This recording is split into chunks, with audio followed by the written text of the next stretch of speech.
దేశ ప్రజలు కోరుకున్నది అనుకున్నదే జరిగింది. పహల్గామ్ ఉగ్రదాడిలో అమాయకంగా ఏరి కోరి చంపినటువంటి మృతులకు ప్రతీకారం తీర్చుకునే విధంగా భారతదేశం గత రాత్రి 1:44 9 స్థావరాల మీద దాడి చేసింది. ఉగ్ర స్థావరాల మీద దాడి చేసి ఏరువేత ప్రారంభించింది. రక్షణ మంత్రి రాజ్నాథ్ సింగ్ చెప్పారు, మీరు అనుకున్నదే చేస్తారు మోడీ గురించి మనందరికీ తెలుసు అని చెప్పారు. ఆయన చేశారు, చేసి చూపించారు. ఈ మృతుల్లో 3 చనిపోయారని పాకిస్తాన్, అనేక మంది చనిపోయారని వార్తలు వస్తున్నాయి. ఇంకా మరణాలు ధృవీకరించబడలేదు. ఈ విషయం మనతో మాట్లాడడానికి పుల్లారావు గారు రెడీగా ఉన్నారు. ఒకసారి ఆయన అభిప్రాయం తీసుకుందాం. పుల్లారావు గారు చెప్పండి. నమస్కారం. నమస్కారం అండి. ఈ పహల్గామ్కి ప్రతీకారంగా భారత్ పాక్ మీద దాడి చేయలేదు.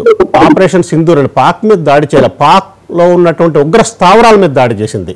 ఆ ఉగ్ర స్థావరాలను ఏరి కోరి 9 స్థావరాల మీద నేవీ, ఎయిర్ ఫోర్స్ అన్నీ కలిపి దాడి చేయడం జరిగింది. ముందు పరిస్థితులు ఎలా ఉండొచ్చు?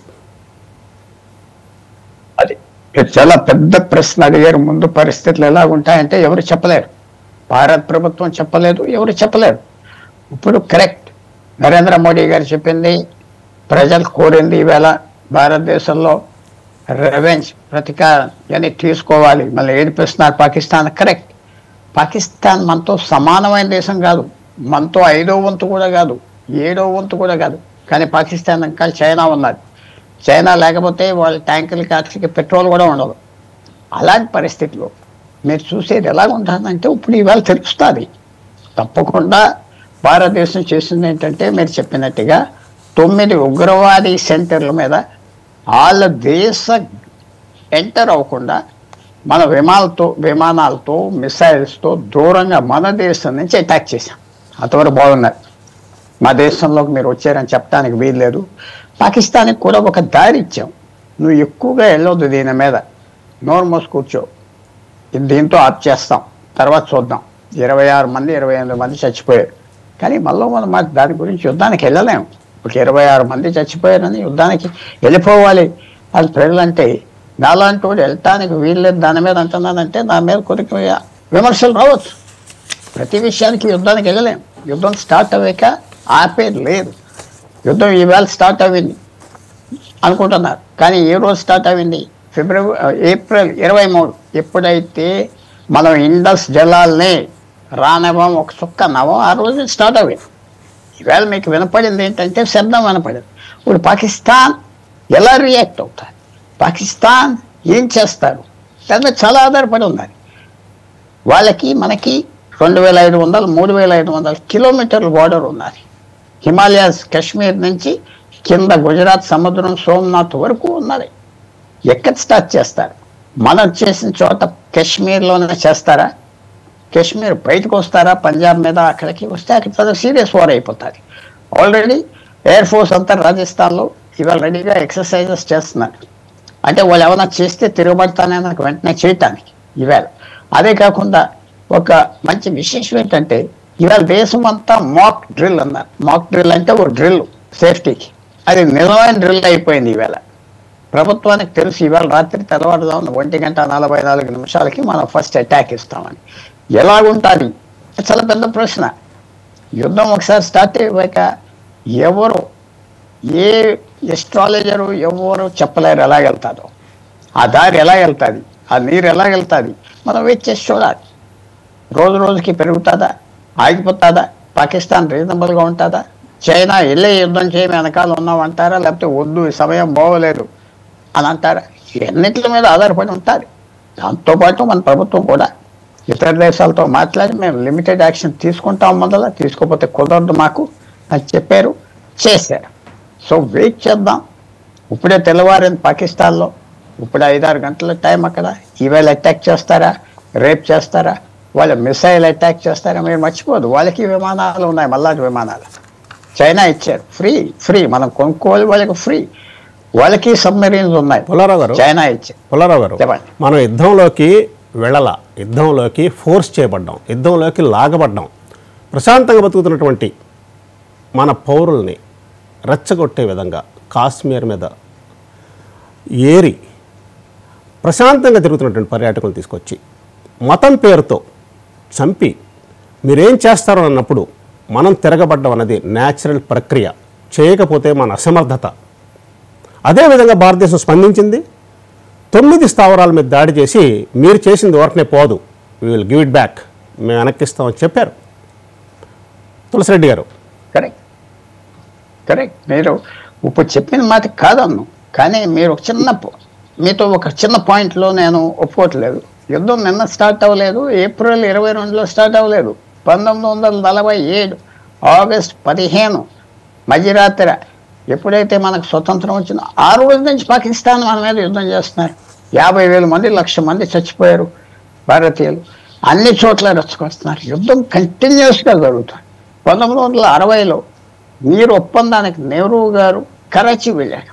అంత మంచిగా సంబంధం అయిపోయింది. మళ్ళీ 40 ఏళ్ళ తర్వాత ఏదో సర్దుకుందాం, దిద్దుకుందాం, పోదాం ముందలకి సంతకం పెట్టి ఏమన్నాడు నెహ్రూ, మీకు నీరు ఎందుకు ఇస్తున్నామంటే ఇంకా ఫ్యూచర్లో మనం ఒకరిని శాంతిగా ఉండాలి, అందుకునే నీరు ఇస్తున్నామన్నాడు.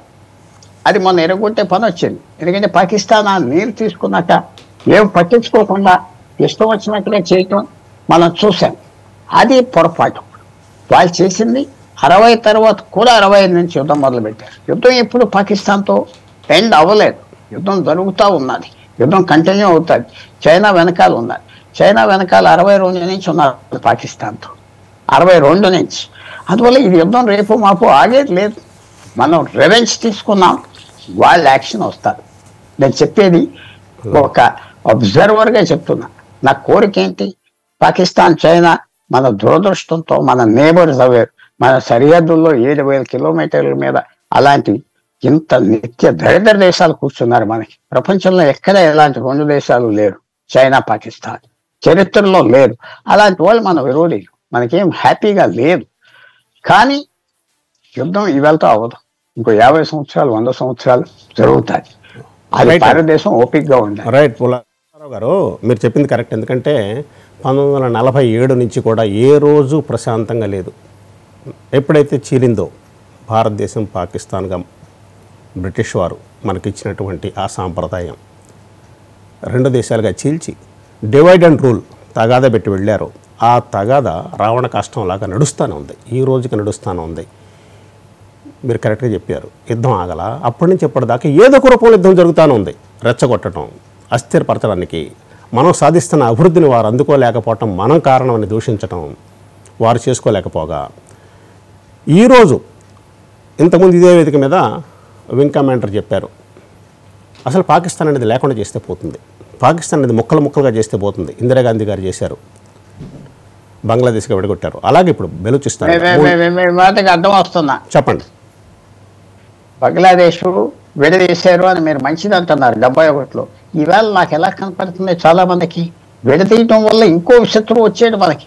అది బంగ్లాదేశ్ అక్కడే పాకిస్తాన్తో ఉంటే ఇంకా వాళ్ళ శత్రువు వాళ్ళతో ఉంది కదా. మనకి ఏం ముక్కలు చేసాక ఏ స్టెప్ తీసుకున్నా పరిణామాలు మనం అనుకునేది ఒకలాగా వస్తాయనుకుంటాం, ఇంకోలాగా అవుతాయి.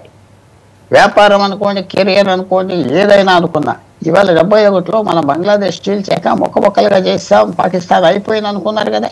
ఇవాళ పాకిస్తాన్కి కొత్త స్నేహితుడు ఎవరు, బంగ్లాదేశ్. 5,000 కిలోమీటర్ల మీద మనకు కొత్త విరోధి దొరికేది. అది మీరు చాలా కేర్ఫుల్గా ఆలోచించాలి. ఒక పరిణామం తీసుకున్నామంటే, దానికి ఒక యాక్షన్ తీసుకున్నామంటే పరిణామాలు అనుకున్నా ఎప్పుడూ రావు. మీరు ఆలోచించండి. ఇవాళ 71కి తిరిగి వెనక్కి 53 సంవత్సరాలు చూస్తే అది మనం కరెక్ట్ చేసామా? ఆ రోజు ఎంతో గొప్ప పని చేశారన్న ఆ రోజుకి శత్రువుని బలహీనపరచడానికి మనం చేసిన ప్రక్రియ జరిగింది. కనీసం ఒక 50 ఏళ్ల పాటు ఆ థ్రెట్ని మనం ఆపగలిగామనే సంతోషం ఉండాల్సిందే. మీరు చెప్పినట్టు బంగ్లాదేశ్ వాళ్ళు మనకి ఫ్రెండు కాదు.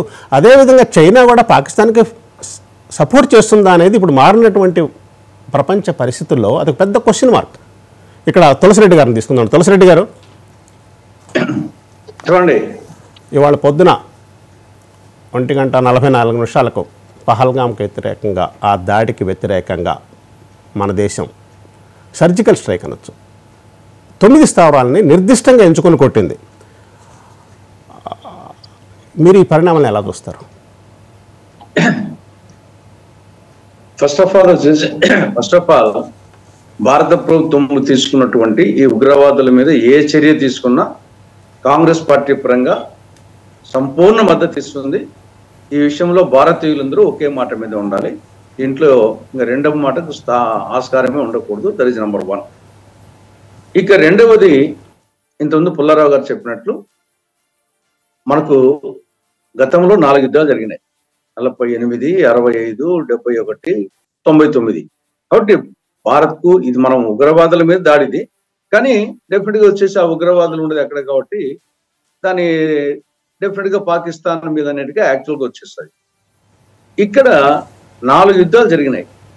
ఆ యుద్ధాల యొక్క అనుభవం ఉంది, అటు మెరిట్స్ డిమెరిట్స్. కానీ దాన్ని దృష్టిలో పెట్టుకొని మనం వచ్చేసి జాగ్రత్తలు తీసుకోవాల్సిన అవసరం ఉంది. తర్వాత మన దగ్గరే కాదు, వాళ్ళ దగ్గర అనుభవస్తాలు ఉన్నాయి, ఇది కూడా దృష్టిలో పెట్టుకోవాలి. తర్వాత వచ్చేసి చైనా దృష్టిలో పెట్టుకోవాల్సిన అవసరం ఉంటుంది. సరే, ఏది ఏమైనా మన యొక్క భారతీయుల మీద దాడి జరిగి ఒక మతం మీద పనిగట్టుకుని చేసినారు కాబట్టి డెఫినెట్గా వచ్చేసి దానికి రియాక్షన్ ఉండాల్సిందే. రియాక్షన్ లేకుంటే ఈ పక్క శక్తివంతులు అనిపించుకుంటేనే అవతల ఊరుకుంటాడు, లేకుంటే వచ్చేసి నిరంతరము ప్రేరేపిస్తూనే ఉంటాడు. కాబట్టి మన శక్తిని నిరూపించుకోవాలా. అట్ ది సేమ్ టైం జాగ్రత్తలు కూడా తీసుకోవాలి. ఎందుకంటే ఇది 2 పొరుగు దేశాలు, అక్కడ ప్రజలు ఉన్నారు, ఇక్కడ ప్రజలు ఉన్నారు. కాబట్టి ప్రజలకు ఇబ్బంది లేని విధంగా స్పెసిఫిక్గా ఉగ్రవాదుల మీదనే అనే యాంగిల్ కోరుతూ మనం పోతున్నాము. కానీ అది రాను ఏ విధంగా పరిణమిస్తుందో, ఇది ప్రజలకు సంబంధం లేకుండా ఉగ్రవాదుల మీదనే అనే విధంగా మనము పోవాలి. కానీ అవతల ఏ విధంగా ఉంటారు అనేది ఆలోచించాలి. కానీ ఏది ఏమైనా డెఫినెట్గా వచ్చేసి దేశమంతా ఒక తాటి మీద ఉండాలి, ఏ చర్య తీసుకున్నా సమర్థించాలి. కానీ అట్ ది సేమ్ టైం ప్రభుత్వం జాగ్రత్తలు తీసుకోవాలి అనేది నా అభిప్రాయం. మరలా పుల్లారావు గారు, మారుతున్నటువంటి ఆర్థిక సంబంధాలు, ఆర్థిక పరిస్థితులు, వ్యాపార సంబంధాలు, అమెరికా కొత్త పోకడలు, ఈ నేపథ్యంలో చైనా అంత బ్లైండ్గా పాకిస్తాన్ సపోర్ట్ చేస్తానని మీరు భావిస్తారా? 100%. మీరు తులసిరెడ్డి గారు చెప్పిందంతా విన్నాను. ఆయన్ని కాంట్రాడిక్ట్ చేసేది ఒక్కడు కూడా లేదు. ఎక్స్పీరియన్స్తో మాట్లాడతాడు ఆయన.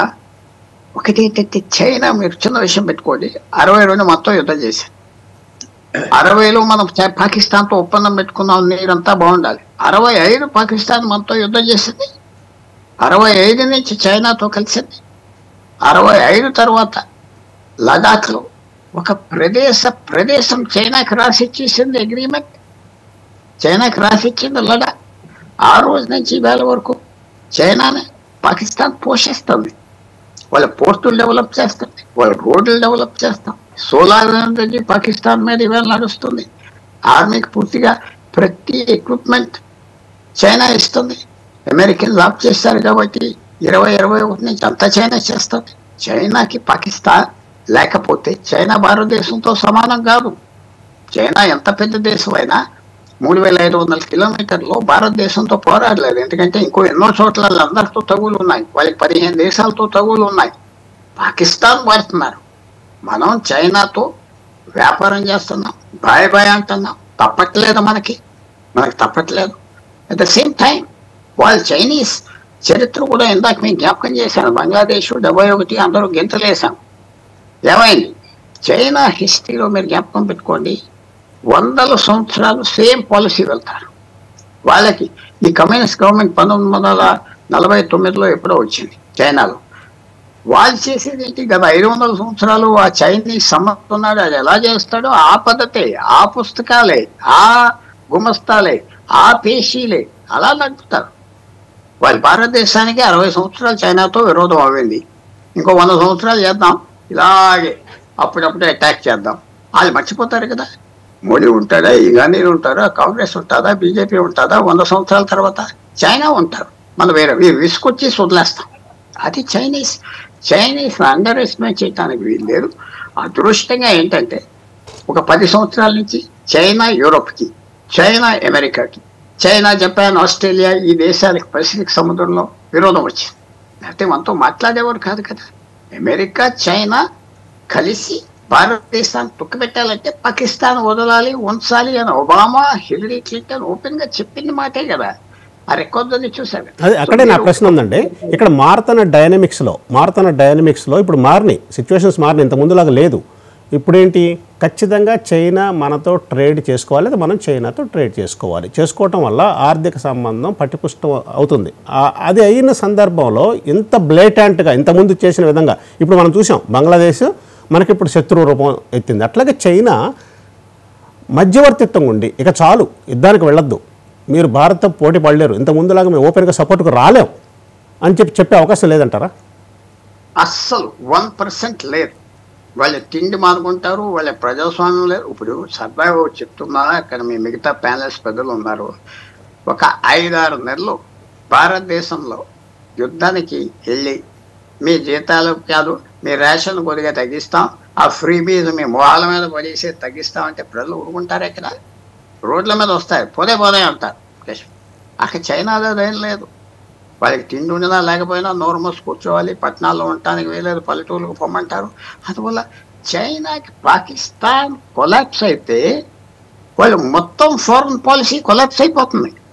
భారతదేశం ఫినిష్ చేసేస్తారు చైనా లేకపోతే పాకిస్తాన్ ఒకరోజు, పాకిస్తాన్ లేకపోతే చైనా మనకి వాళ్ళు మన మీదే ఎందుకు యుద్ధం చేస్తారు? ఓ పక్కన జపాన్తో, పక్కన కొరియాతో, వియత్నాంతో, ఫిలిప్పీన్స్తో, అమెరికాతో, ఆస్ట్రేలియాతో అందరితో తగు ఉన్నది. ఆయిల్ గురించి సముద్రంలో ఎన్నో కారణాలు. సో వాళ్ళు పాకిస్తాన్ ఏంటంటే ఒక బోండాలాగా మేపి కొద్దిగా డబ్బులు ఇస్తే అది గొడవ పెడతా ఉన్నాడు. ఇద్దరికి సరిపడింది. పాకిస్తాన్ అక్కడ 3 కోట్ల మంది ముస్లిమ్స్ కాదని చైనా చేసేస్తున్న పాకిస్తాన్ మాకెత్తలేదు. ఏ ముస్లిం కంట్రీ మాకెత్తలేదే. మస్జిద్ పడగొట్టేసి కైబరీ హాల్స్ గా చేశారు. గెడ్డాలు అందరూ తీసేసుకోవాలన్నారు, పోర్క్ తినాలన్నారు, చచ్చినట్టు తింటున్నారు, చచ్చినట్టు చేస్తున్నారు.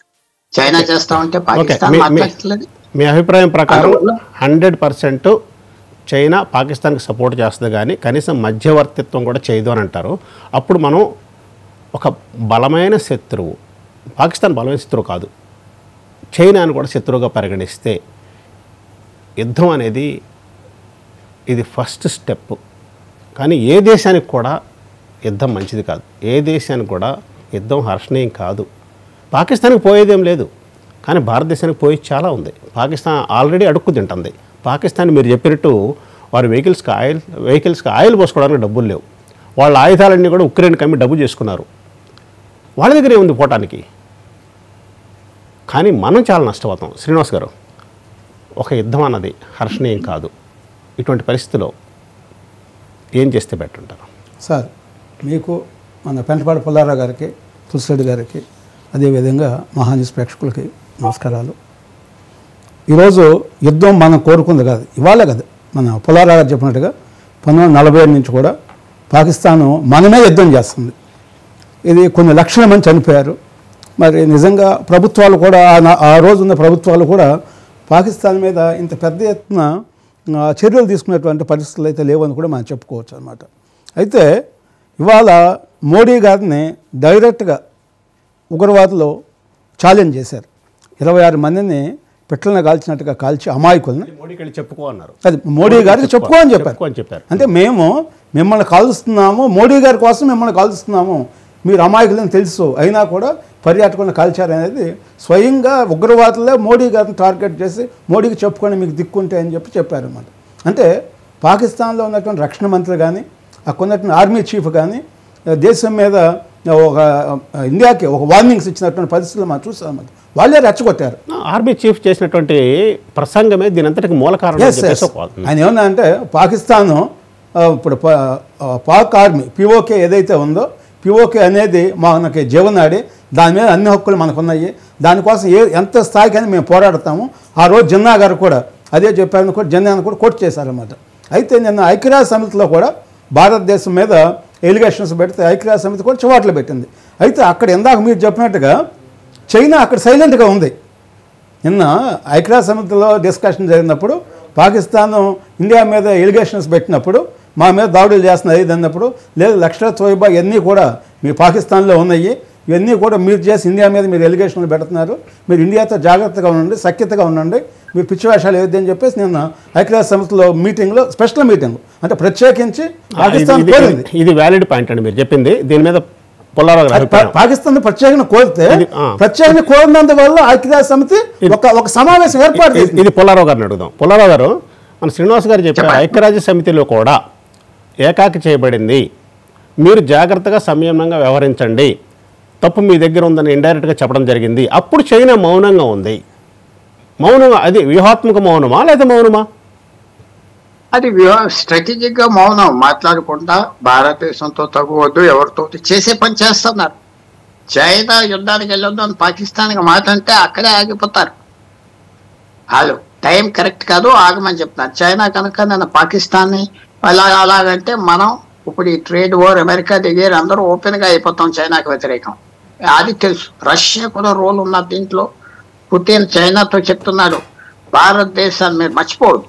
ఫిబ్రవరి 2022 పుతిన్ యుక్రెయిన్ యుద్ధం స్టార్ట్ చేసినప్పుడు ఆయనతో ఎవరు కూర్చున్నారు? 6 గంటలు ఇమ్రాన్ ఖాన్ ప్రధానమంత్రి పాకిస్తాన్ 6 గంటలు ఆయనతో కూర్చుని సరదాగా మాట్లాడి ఇండియాను వదిలేయటానికి పుతిన్ బయలుదేరాడు.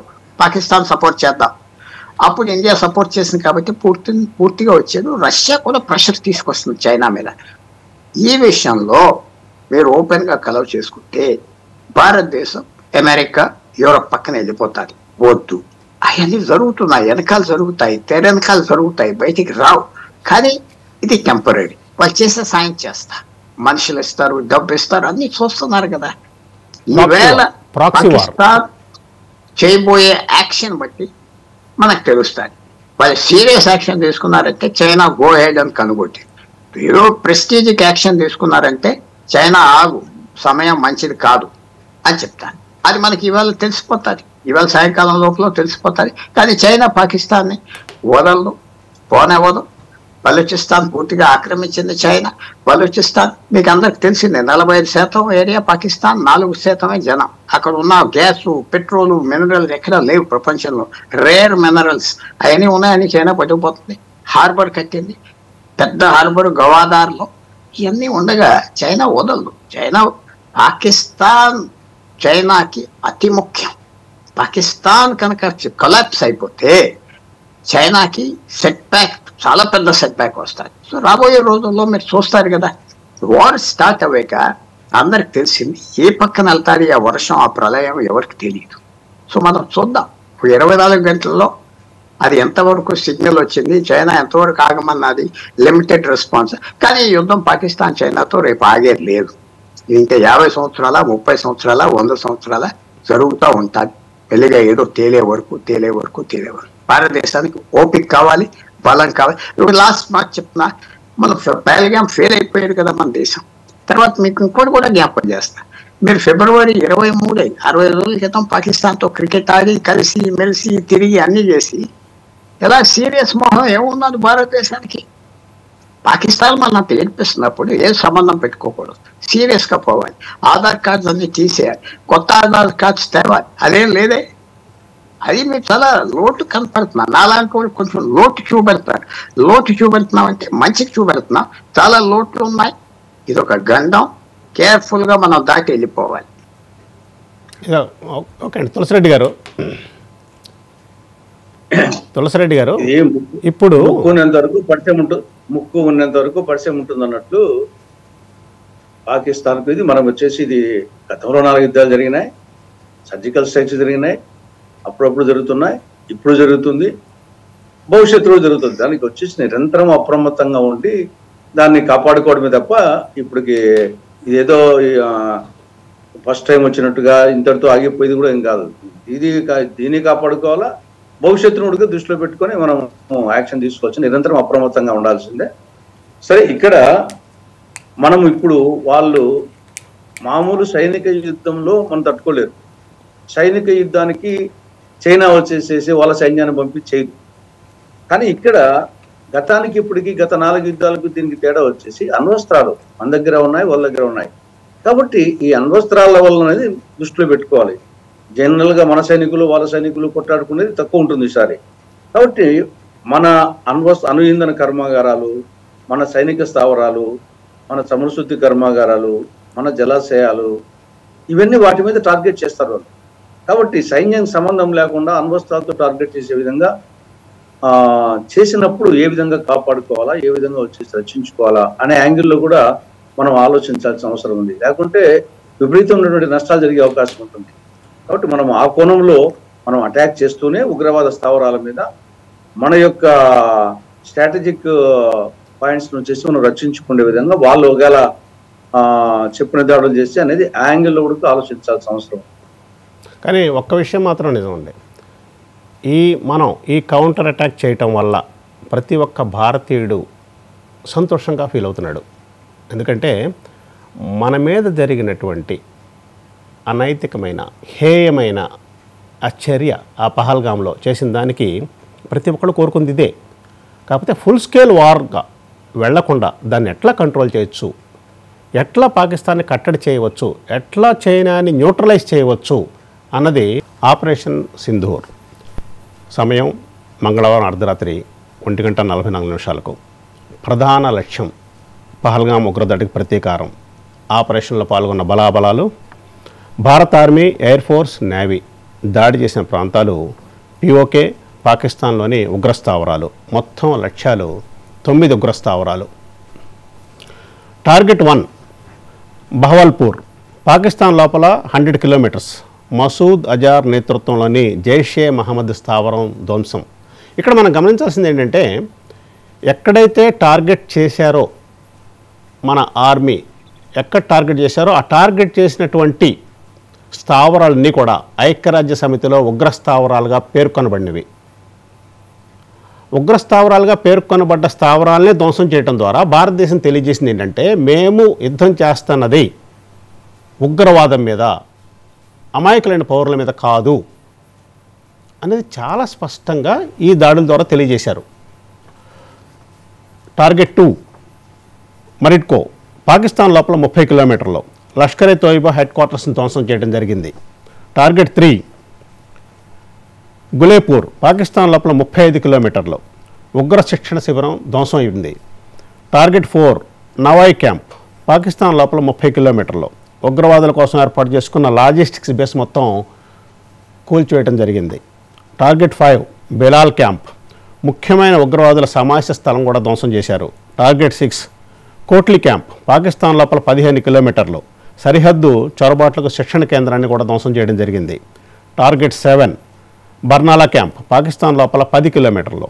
కొత్తగా చేరిన ఉగ్రవాదులకి ఇక్కడ శిక్షణ ఇస్తూ ఉంటారు, దాన్ని కూడా ధ్వంసం చేయడం జరిగింది.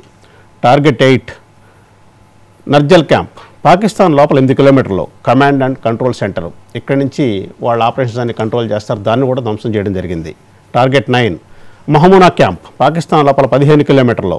ఆయుధాలు, మందుగుండు నిల్వ చేసేటటువంటి ప్రాంతం ఇది. వీటన్నిటిని ధ్వంసం చేయడానికి మనం ఉపయోగించిన ఆయుధాలు క్షిపణులు. వాటి ద్వారా పాకిస్తాన్ భూభాగంలోకి మనం ఎంటర్ కాకుండానే వాటి స్థావరాలను ధ్వంసం చేయడం జరిగింది.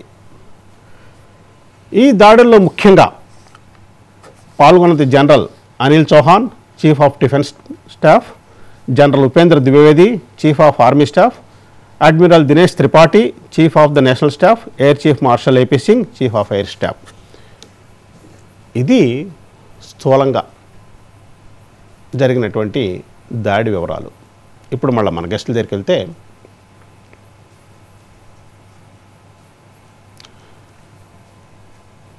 ఐక్యరాజ్య సమితి కొన్ని ప్లేసుల్ని ఉగ్రవాద స్థావరాలు అని పేర్కొంది. ఇక్కడ ఉగ్రవాద కార్యకలాపాలు నెరవేరుస్తుంది, దానికి సపోర్ట్ పాకిస్తాన్ ఉన్నది. ఎందుకంటే అది పిఓకేలో, పాకిస్తాన్ ఆక్యుపైడ్ కాశ్మీర్లో కానీ పాకిస్తాన్లో కానీ ఈ ఉగ్రవాద స్థావరాలు ఉన్నాయి. అక్కడ ఉన్నటువంటి గవర్నమెంట్ సపోర్ట్ లేకుండా ఈ స్థావరాలు ఎలా ఉంటాయి? ఈ స్థావరాలని ఎవరు ప్రోత్సహిస్తున్నారు? మాకు సంబంధం లేదు పహల్గామ్ దాడికి అన్నంత మాత్రాన, చేతులు దులిపేసుకున్నంత మాత్రాన పాకిస్తాన్ నిర్దోషి అయిపోదు. ఐక్యరాజ్య సమితిలో కూడా నిర్దిష్టంగా అన్ని దేశాలు ముక్తకంఠంతో ఇక ఆపండి మీ ఉగ్రవాద కార్యకలాపాలు, యుద్ధం దాకా తీసుకెళ్ళకండి, మీరు మీ ఉగ్రవాద స్థావరాలని తీసివేయండి అని చెప్పినా కానీ వినలేదు. ఈరోజు యాజ్ ప్లాన్డ్ మాక్ డ్రిల్ జరగాలి, దేశం మొత్తం మాక్ డ్రిల్ జరగాలి, అంటే యుద్ధం వస్తే ఎటువంటి జాగ్రత్తలు తీసుకోవాలి పౌరులు అనేటువంటి జరగాలని నిర్దేశించారు. కానీ మోడీ గారు ఆఫ్ ద గార్డ్, అంటే అవతల శత్రువు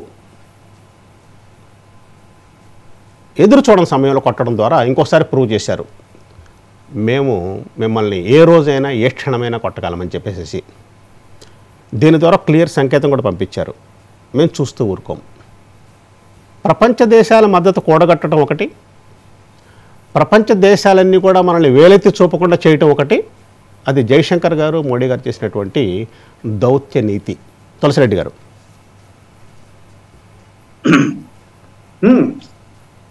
డెఫినెట్గా ఇంతవరకు బాగుంది. మనం వచ్చేసి ఇంతటితోనే అంతమంది పై చేయింది ఇంకా అవతలలో ఊరుకుంటారని ఆ కోణంలో ఆలోచించకుండా వాళ్ళు డెఫినెట్గా వచ్చేసి వాళ్ళ ప్రయత్నాలు వాళ్ళు చేస్తారు. కాబట్టి మనము మన దేశంలోకి వచ్చి ఉగ్రవాదులు ఏ విధంగా వచ్చారో మనం వచ్చేసి వాళ్ళ ఉగ్రవాద స్థలాలు ధ్వంసం చేసింది ఇవి బాగానే ఉంది. కానీ వాళ్ళు కూడా వచ్చేసి ఏ విధంగా చేస్తాం దాని గురించి ఆలోచించాలి.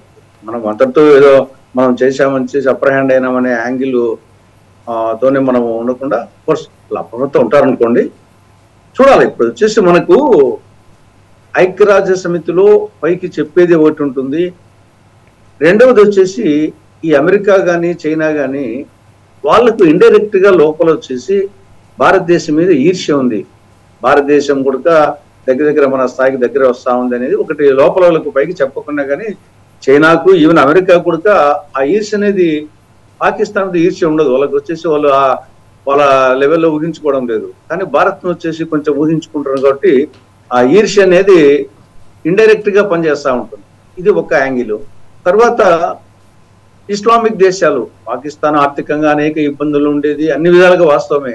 కానీ ఏదో ఒక సమయం వచ్చినప్పుడు ఆ ఇస్లామిక్ అనేది కొంత వాళ్ళను కాపాడడానికి అవకాశం ఉంటుంది. ఇస్లామిక్ దేశాలు అన్ని కాకుండానే కొన్ని వచ్చేసి డైరెక్ట్ గా కాకుండా కానీ ఇండైరెక్ట్ గా ఆర్థిక సహాయం చేసే అవకాశాలు ఉంటాయి.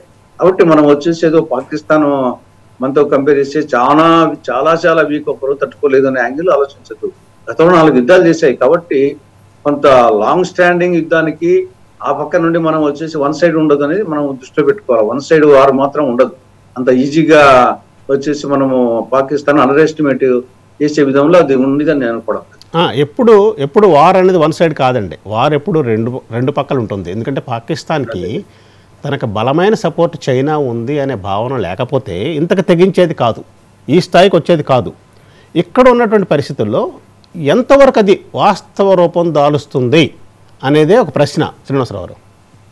డెఫినెట్గా పాకిస్తాను చైనాకి అనేక రకాలైనటువంటి అవినాభావ సంబంధాలు ఉన్నాయి. మీరు రోడ్ సెక్టార్ తీసుకున్నా కూడా రోడ్ కారిడార్ కానీ, అంటే భారతదేశాన్ని టార్గెట్ చేయడానికి చైనాకి పాకిస్తానే ఒక ఆయుధంగా ఉపయోగపడుతుంది. పాకిస్తాన్కి ఎంత లాభం ఉందనేది పక్కన పెడితే ఇండియా మీద యుద్ధం చేస్తే ఇండియా యొక్క ఎకానమీ కుప్పకూలుతుంది. దానివల్ల చైనా లాభపడుతుంది అన్నమాట. అందువల్ల పాకిస్తాన్ని ఒక బలిపశువుని చేయటానికే చైనా వెనకుండిదంతా కూడా మేము ఉన్నాము, మీరు దాడి చేయండి, మీకు ఏ విధమైన సపోర్ట్ కావాలన్నా కూడా మేము చేస్తామని చైనా చెప్పింది. కానీ నిన్న మటుకు ఐక్యరాజ్య సమితిలో మటుకు అది వ్యూహాత్మకం కావచ్చు, లేదా మరి కొంతవరకు వైఖరి మార్చుకుందా మరి. ఎందుకంటే ప్రపంచం మొత్తం చైనా కూడా ఒక పాకిస్తాన్ లాగానే ఉగ్రదేశం లాగా వచ్చేటువంటి పరిస్థితి కనపడుతుంది అన్నమాట.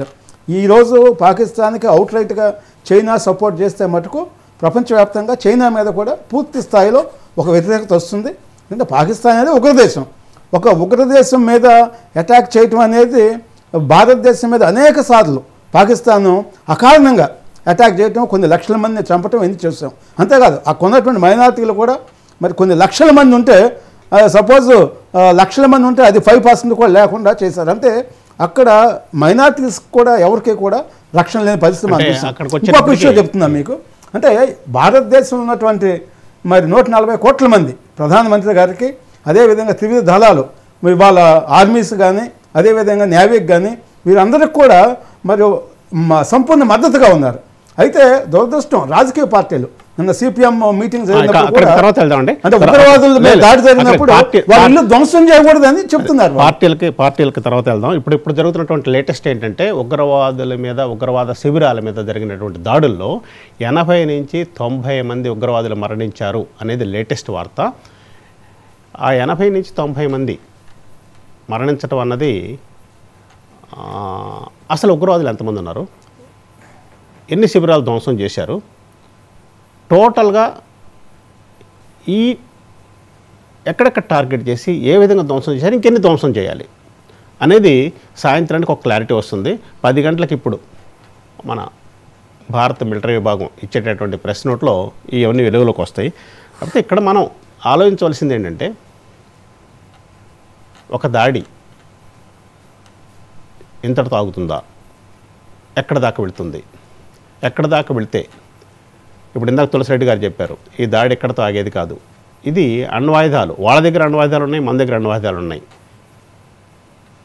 మిగతా ప్రపంచ దేశాలు తీసుకునేటువంటి చర్యలు ఏంటి? తులసిరెడ్డి గారు చెప్పండి. ఒక యుద్ధం జరిగినప్పుడు నష్టం 2 పక్కలు ఉంటుంది. పాకిస్తాన్ అడుక్కునే దేశం, వాళ్ళకి పోయేదేం లేదు. కానీ ఇప్పుడు మనం చూసాం, ఇజ్రాయెల్లో జరుగుతున్నటువంటి యుద్ధం కానీ, ఉక్రెయిన్ దగ్గర జరుగుతున్న యుద్ధం కానీ నాశనం అవుతుంది. ఇప్పుడు మనం ఉన్న పరిస్థితుల్లో ఎట్లా చేస్తే వారిని కట్టడి చేయొచ్చు, యుద్ధం లేకుండా చేయొచ్చు? అంటే ఇక్కడ మన మీద కంటే కూడా వాళ్ళ మీద ఎక్కువ ఆధారపడింది. మన వరకు మనం వచ్చేసి కేవలం ఉగ్రవాద శిబిరాల మీదనే దాడి అనేది మన దాంట్లో వచ్చేసి మన లక్ష్యం అదే అన్నమాట. పాకిస్తాన్ మీద, పాకిస్తాన్తో యుద్ధం అనేది కాదు. కానీ మనది కానీ వాళ్ళు ఏ విధంగా రియాక్ట్ చేస్తారు అనేది ఇప్పుడు దాన్ని బట్టి ఉంటుంది తప్ప మన సైడ్ నుండి దాంట్లో సెకండ్ థాట్ లేదు, ఓన్లీ ఉగ్రవాదులే. కానీ వాళ్ళ సైడ్ నుండి అలా విధంగా ఉండకపోవచ్చు. కాబట్టి ఇది జాగ్రత్తగా చూడాలా. నేను చెప్పినట్లు ఈ అణ్వాయుధాల పరిస్థితి మనము మహాభారత యుద్ధంలో చివరికి మొత్తం అంతా అయిపోయినా కానీ ఆఖరికి అశ్వత్థామ వద్ద ఉన్నటువంటి ఆ బ్రహ్మశీర్షాస్త్రము, ఈ పక్క అర్జునుడు బ్రహ్మాస్త్రము, ఆ రెండు మొత్తం ప్రపంచ ప్రళయం వస్తుందని చెప్పేసి దాన్ని స్టాప్ చేసే పరిస్థితిలో అర్జునుడు ఉపసంహరించుకున్నాడు. కానీ అశ్వత్థామ దగ్గర ఉపసంహరించుకునే శక్తి లేదు. ఆఖరికి వచ్చేసి ఉత్తర కడుపులో ఉన్నటువంటి పరీక్షిత్ మీదకి పోవాల్సి వచ్చింది.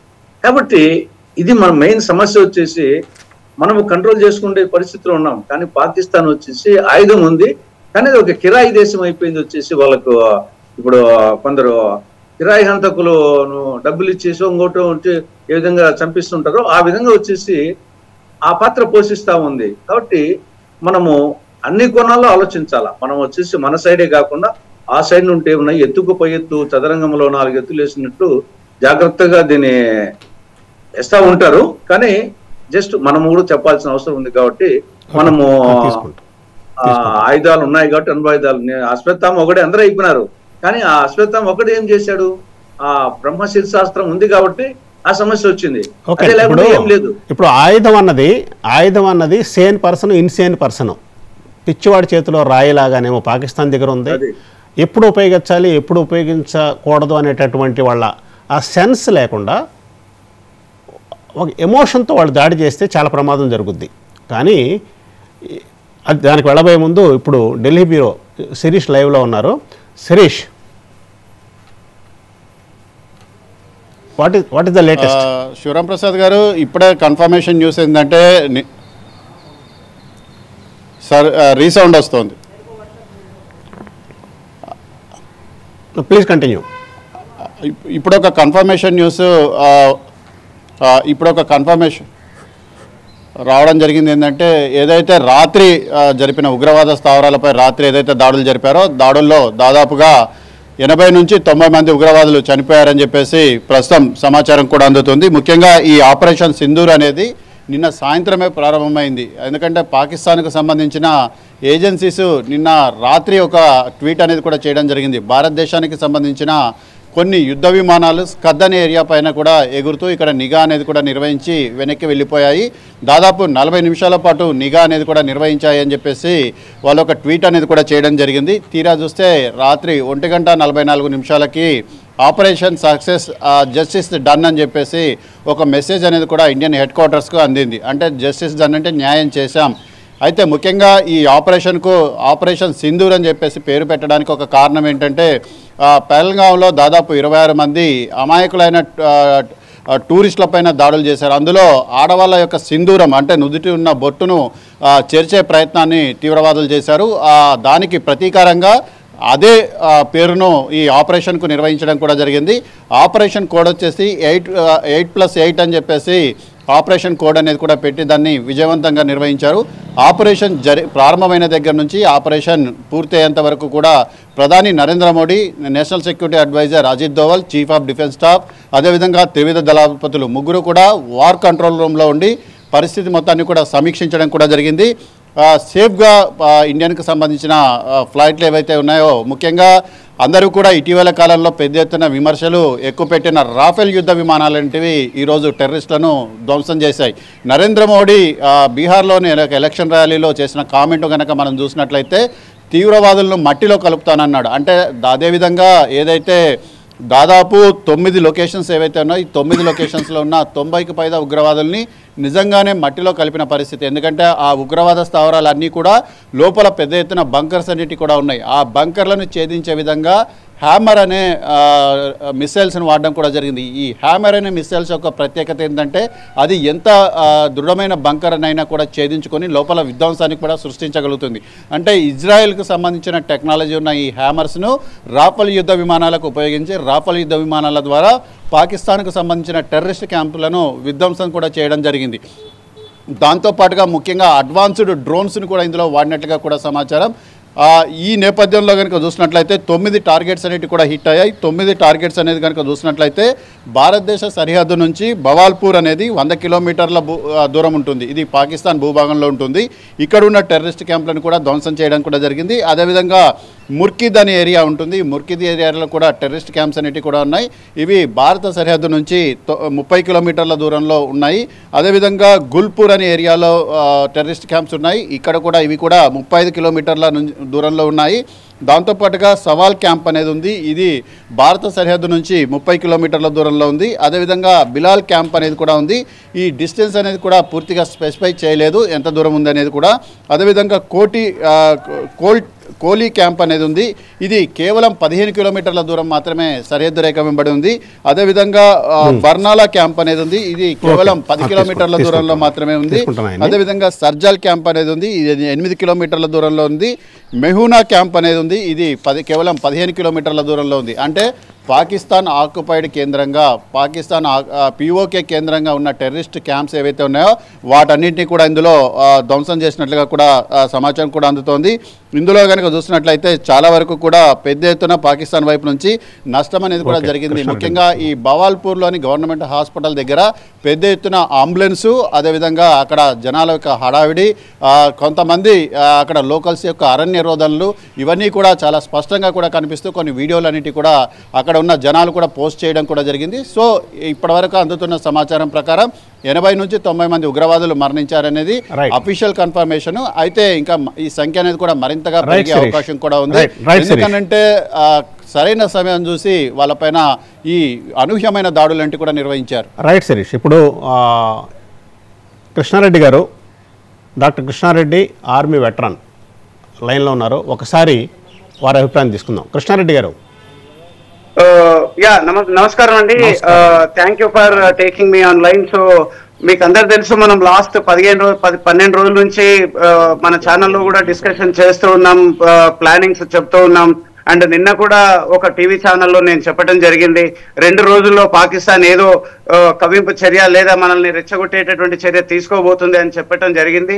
అదేవిధంగా ఈరోజు ఎర్లీ మార్నింగ్ వాళ్ళు మన పైన ఆర్టిలరీ షెల్లింగ్ ఏదైతే స్టార్ట్ చేస్తారో ఆ తర్వాత మనం రిటాలియేషన్ లో భాగంగానే మనం మాట్లాడుకుంటున్నాం. టార్గెట్స్ ఆల్రెడీ ఫిక్స్డ్, సమయ సందర్భం కోసం వెయిట్ చేస్తున్నామని అన్నాం.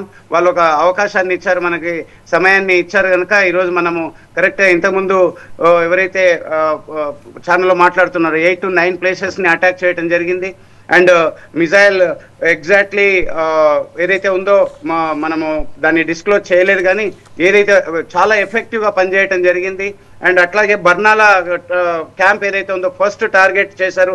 15 కిలోమీటర్స్ 50 టెర్రరిస్ట్ ఉన్నట్టుగా పక్కా ఇన్ఫర్మేషన్ తో దాన్ని పైన అటాక్ చేయడం జరిగింది. అలాగే బిలాల్, సియాల్కోట్, ముషాఫరాబాద్, మహమూనా ఇట్లాంటివన్నీ, గుల్ఫర్ ఇట్లాంటివన్నీ కూడా అంటే ఒక 15 నుంచి 40 కిలోమీటర్స్ దూరంలో ఉండే అన్ని టెర్రరిస్ట్ క్యాంప్లని టార్గెట్ చేయడం జరిగిందండి. అండ్ చాలా అంటే మనము వాళ్ళ ఆస్తి నష్టము, వాళ్ళ క్యాంపులకైతే డ్యామేజ్ జరిగింది. ఇంకా మనకి చాలా మంది టెర్రరిస్ట్ చనిపోయినట్టుగా కూడా ఇన్ఫర్మేషన్ ఉంది. మనం దాన్ని ఇంకా కన్ఫర్మ్ చేయాల్సినటువంటి అవసరం ఉంది. ఈ సమయంలోనే పాకిస్తాన్ ఎమర్జెన్సీ కూడా ప్రకటించింది వాళ్ళ కంట్రీకి. అండ్ వాళ్ళ ఫైటర్స్ ని కూడా మనం ఛేదించడం జరిగింది, వాళ్ళ ఫైటర్స్ ని కూడా మనం డ్యామేజ్ చేయడం జరిగింది అనే ఇన్ఫర్మేషన్ కూడా మన దగ్గర ఉంది. అండ్ పక్కా మనకి ఇప్పుడు ఈరోజు 12 టెర్రరిస్ట్ చనిపోయినట్టుగా మనకి థర్డ్ స్ట్రైక్ తర్వాత తెలిసింది. థర్డ్ స్ట్రైక్ ఏదైతే ఉందో ఈ జైష్ మహమ్మద్ ఉండేటటువంటి ఈ టెర్రరిస్టులు ఏవైతే ఉన్నారో 3 టెర్రరిస్టులు అంటే టెర్రరిస్ట్ గ్రూప్లు, లష్కర్ ఎ తైబా కానీ, జైష్ మహమ్మద్ కానీ, అట్లాగే ఏదైతే వీడు హఫీజ్ సయ్యద్ అండ్ మసూద్ అజర్ ఎవరైతే ఉన్నారో వాళ్ళు క్యాంప్ లో ఉన్నారా లేదా, వాళ్ళకి డ్యామేజ్ అయిందా లేదా అనే విషయం మాత్రం మనకు ఇంకా తెలియలేదు. అది అంత లోపల ఈ పాకిస్తాన్ ఇప్పుడు మనల్ని రిటాలియేషన్ చేసే ప్రయత్నం చేస్తుంది. ప్రపంచానికి నేను తక్కువ కాదు అని చూపించే ప్రయత్నం చేస్తుంది. కానీ మన టెక్నాలజీ ముందు మన టెక్నాలజీ ముందు కానీ, మన టీం వర్క్ ముందు కానీ ఈ ఆపరేషన్ సింధు ఏదైతే ల్యాండ్ చేశారో ఇది వెరీ సిస్టమేటిక్ గా ఆల్రెడీ ల్యాండ్ అంటే ప్లాన్ చేసి పెట్టుకున్నాం. సమయ సందర్భం కోసం వెయిట్ చేసాం కనుక వాళ్ళు ఒకవేళ ఏదైనా వస్తే కౌంటర్ తీసుకునేటటువంటి అవకాశం మనకుంది. మన దగ్గర రడార్స్ కూడా ఉన్నాయి. అండ్ ఇవన్నీ కూడా మనకి అక్యురేట్ గా పనిచేస్తున్నటువంటి సందర్భం. అండ్ వాళ్ళ దగ్గర ఉండేటటువంటి టెక్నాలజీ ఏదైతే ఉందో వాళ్ళకి రడార్స్ లేవు, ఇంకా అంటే సిస్టమ్ ఏదైతే ఉందో వాళ్ళకు ఉండేటటువంటి సెటిలైట్ కనెక్షన్ లేదు, కమ్యూనికేషన్ గ్యాప్ ఉంది, రడార్స్ పనిచేయట్లేదు, ఫైటర్స్ పనిచేయట్లేదు కనుక మనము వాళ్ళు ఒక రిటాలియేషన్ చేస్తారని మాత్రం అనుకోవట్లేదు. ఒకవేళ రిటాలియేషన్ చేస్తే ఫుల్ టైం వార్కి సద్దనం అవుతున్నట్టుగానే కనుక ఈరోజు మనం లిమిటెడ్ గా 10 టార్గెట్స్ నిర్ణయించుకున్నాము. 10 టార్గెట్లో ఒకే టార్గెట్ మాత్రమే ఈరోజు ఛేదించాము. అండ్ ఇంకా 9 టార్గెట్స్ బ్యాలెన్స్ ఉన్నాయి కనుక 9 టార్గెట్స్ హిట్ చేసే వరకు మనం నిర్ణయం తీసుకోలేము. సో ఆ విధంగా డెఫినెట్ గా మనము డిఫెన్సివ్ మూడ్ లో ఉండాలి. ఈ రోజు డే అంతా కూడా ఎక్కడైనా ఎలాంటి అంటే వాళ్ళ యొక్క కదలికలు ఉన్నా కూడా మనం దాన్ని తీసుకోవాల్సినట్టు అంటే దాన్ని మట్టు పెట్టాల్సినటువంటి అవసరం ఉంది. అండ్ F-16 ఏ విధంగా అయితే లాస్ట్ టైం కొట్టామో ఈ రోజు కూడా అలాంటి పరిస్థితి వచ్చేటటువంటి అవకాశం ఉంటుంది కనుక మన దగ్గర రాఫెల్స్ ఇవన్నీ కూడా వేటాడటానికి ఉన్నాయి. వేట మొదలైంది అండ్ దివాళీ బార్డర్ లో స్టార్ట్ అయింది. ఇది 1 డే నా 2 డే నా 3 డేస్ అనేది చెప్పలేము. డెఫినెట్లీ ఎవరైతే సింధూరాన్ని కోల్పోయారో, ఎవరైతే వాళ్ళ ఆడవాళ్ళ ముందు భర్తని, ఒక స్త్రీ ముందు భర్తని చంపినటువంటి సిచ్యువేషన్ ఏదైతే ఉందో ఈ రోజు దానికి రిటాలియేషన్ స్టార్ట్ అయింది. అండ్ డెఫినెట్ గా ఎవరైతే ప్రాణాలు కోల్పోయినటువంటి అమ్మాయిలు ఉన్నారో, భర్తలను కోల్పోయినటువంటి ఉన్నారో వాళ్ళందరినీ కూడా మరొకసారి వాళ్ళకి మనం ధైర్యం ఇవ్వాల్సినటువంటి అవసరం ఉంది. ఆపరేషన్ కృష్ణారెడ్డి గారు చనిపోయినటువంటి వారి కుటుంబానికే కాదు ధైర్యం ఇవ్వాల్సింది, మిగతా ప్రజానికానికి కూడా ఇది ఒక ధైర్యాన్ని ఇచ్చేటటువంటి సంకేతం. కృష్ణారెడ్డి గారు ఆపరేషన్ సింధూర్ అక్కడ జరిగినటువంటి ఆ ఉగ్రదాడిలో మహిళలు పిల్లలను వదిలిపెట్టి వారి భర్తను చంపి మోడీకి చెప్పుకోండి అన్నారు. అంటే దాని అర్థం మేమేమైనా చేయగలం, మీరేమీ చేయలేరు అని. వారి నుదుట బొట్టు చెరిపివేసినందుకు భారతదేశం తీసుకున్నటువంటి చర్య ఇది. ఇక్కడ మనం స్పష్టంగా గమనించవలసింది ఏంటంటే వారు అమాయకులను చంపారు, మనం అమాయకులను చంపలా. మనం చంపింది, మనం టార్గెట్ చేసింది వారి ఉగ్ర శిబిరాలని.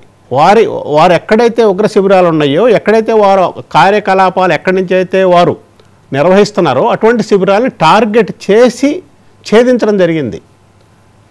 యుద్ధం ఎప్పుడు కూడా అవతల వాడి చేతులు ఆయుధం ఉన్నప్పుడే చేయాలి, ఆయుధం లేనప్పుడు చేసేది యుద్ధం కాదు, అది పిరికిపంద చర్య. అక్కడ ఉన్నటువంటి పహల్గాంలో అమాయకులు విహారయాత్రకు వచ్చిన వాళ్ళని చంపటం వేరు. ఇక్కడ అవతల నువ్వు రెడీగా ఉన్నావు, యుద్ధానికి ఇన్వైట్ చేసావు మమ్మల్ని యుద్ధానికి, ఇన్వైట్ చేసినప్పుడు మేము ప్రతీకార చర్య తీసుకుంటామని నీకు బాగా తెలుసు. అదే జరిగింది ఇప్పుడు. కానీ ఇప్పుడు మనం గమనించాల్సింది ఏంటంటే యుద్ధం ఎవరికీ లాభదాయకం కాదు.